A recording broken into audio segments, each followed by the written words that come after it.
Welcome to the SBA Show, the SBA Loan Show. I should say I'm your host, Frank Garay. I'm here with Dave Zitting. How's it going, Dave? Really good. How you doing, Frank? I'm doing great, man. I can't wait to talk to the people about this. I think, Dave, when most people think SBA, like if they're a business owner and they think, man, I'd love to go SBA, but I'm worried about how long it's going to take or if I'll get approved. And if they're a real estate agent or a loan officer that has a client who really SBA is probably the right action, but they're having the same thoughts, right? They're thinking, man, this might just take too long, or what if the SBA says no, then what, right? And so the problem is people don't understand what you enlightened me to, which is that there's a couple of different markets when it comes to SBA loans. There's the primary market and there's a secondary market.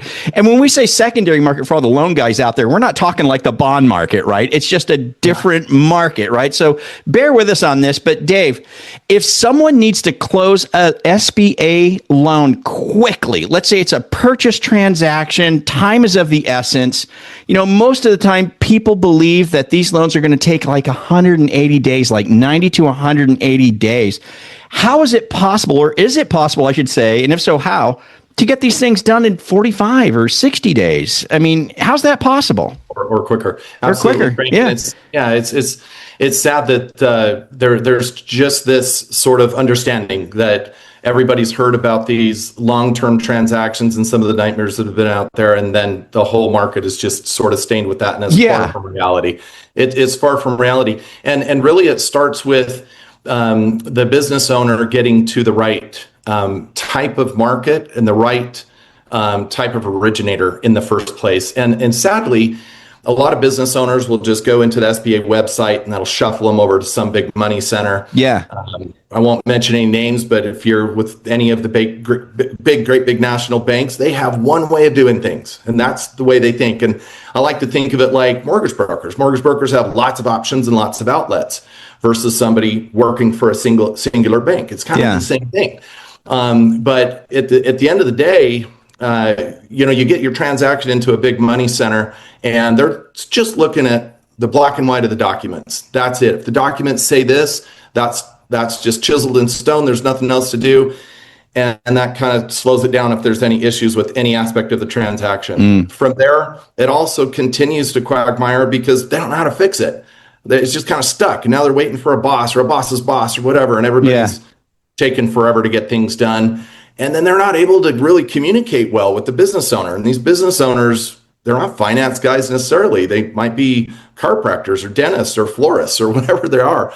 They need somebody to kind of speak their language to them, right? Yeah. And so at the end of the day, it's about making sure that the customer is getting with the right market. If it's a perfect transaction, everything's in place.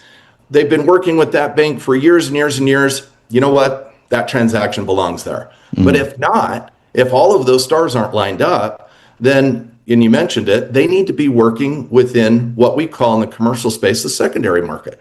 Now, in residential side, we think of that as, to your point, wholesale lending and stuff. But in our market here in commercial, we really do think of that as a second look market. Okay, so there's kind of the primary look, but then if something doesn't fit exactly, it fits really well into players that are professionals that are more advisory. We get in, we coach the businesses, we take a second look at it. We are completely reconstructing the transaction. Oftentimes we're sitting down with CPAs, going through tax returns, making sure the business is set up properly, rebuilding business plans, really structuring that in a way that gets the bank piece handled, because the SBA wants to come along. They're actually really excited to do the transaction. So at the end of the day, it's first off, making sure that the client is slotted with the people that actually know how to get them across the finish line. Yeah.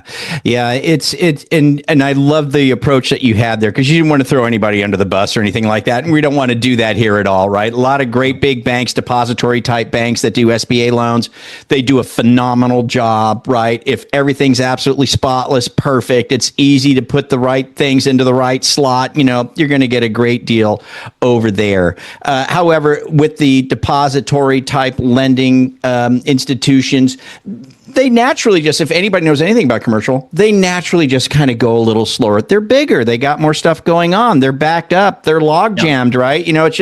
It's just the way it is. But what people don't realize a lot of times with SBA is there's a couple of different pieces here. There's the bank lending 50% of the deal, and then there's the SBA lending 40% of the deal. So with the bank, that's an important piece of the puzzle, is where you start, is with what bank you start with. So if you're looking for speed, right, if you want to get something done quickly, right, the big depository bank, nothing wrong with them. It's just that they might not be able to handle the pace that's required, right, to get this thing done on time per a purchase contract or whatever the case may be. So in that case, that's why, like you said, you want to make sure you're with the right partner who can move a little quicker, right, can get through the process a little bit faster.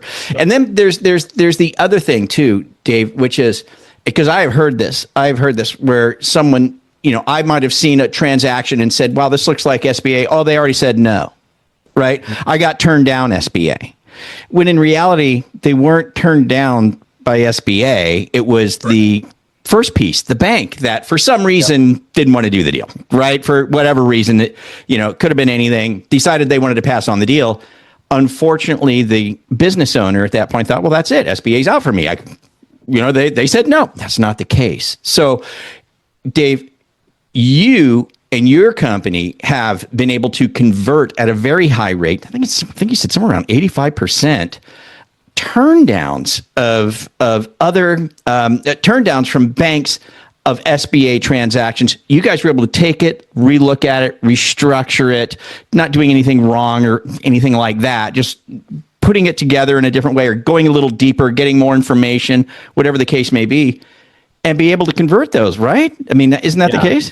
That's exactly the case, Frank. And 85% is an incredibly conservative number. Wow. We consistently have months where we're 95% win rate. And you're absolutely right. Using that same math, that out of the two transactions, let's say it's an SBA 504, which is a real estate transaction. Okay. There's the SBA 7A. That's for a whole host of other things. And it's a singular loan, but the SBA 504 product that we're talking about here, to exactly what you said, it's got the bank piece, it's got the SBA piece. 95+% of the time, when there's an issue on the bank side, the SBA wants to do the deal. And we do a lot of work with the SBAs, they're called CDCs, or Certified Development Centers across the country, in helping them come in and actually work to get those restructured.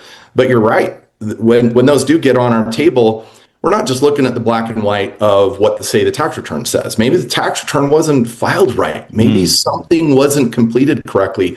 And so if you look at the motivation of the institution that's getting the transaction, to your earlier point, it better be really clean. All the stars better be lined up for that small business, which is kind of rare, right? But if it's all lined up and perfect, then those big money centers will hand those sort of SBA transactions maybe to a little bit more of a newbie, instead of somebody that's really a business professional that not only understands financing, but understands business and how businesses are ran and how the different types of businesses can be presented to the bank in the light that really makes sense. Well, if I buy this building, I have more space. I'm going to bring in this new contract I'm signing. I'm going to have more revenue.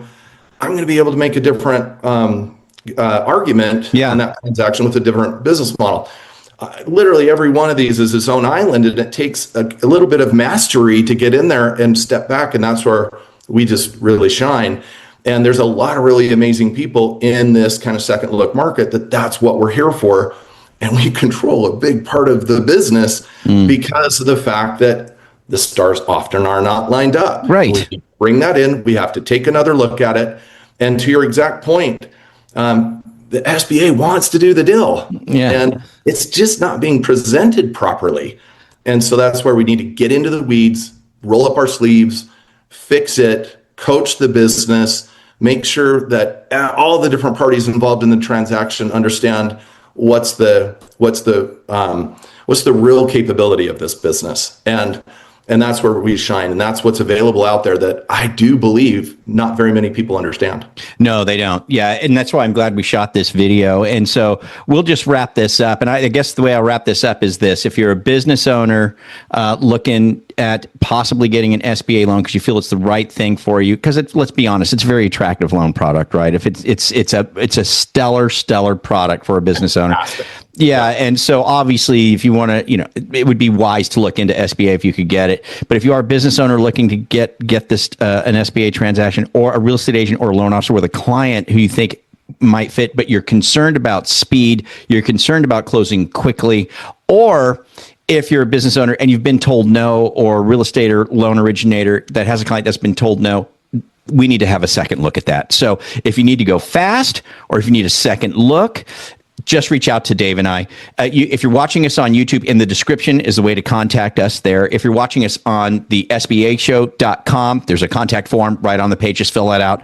We will get to you promptly. We'll start working with you immediately to try and get you figured out. So with that, Dave, hey man, thanks for clearing a bunch of that stuff up, man. I really appreciate it. All right, you guys have a great one. Do us a favor, share this with anybody else you think might be able to use it, and we'll catch you on next time here at the SBA Show.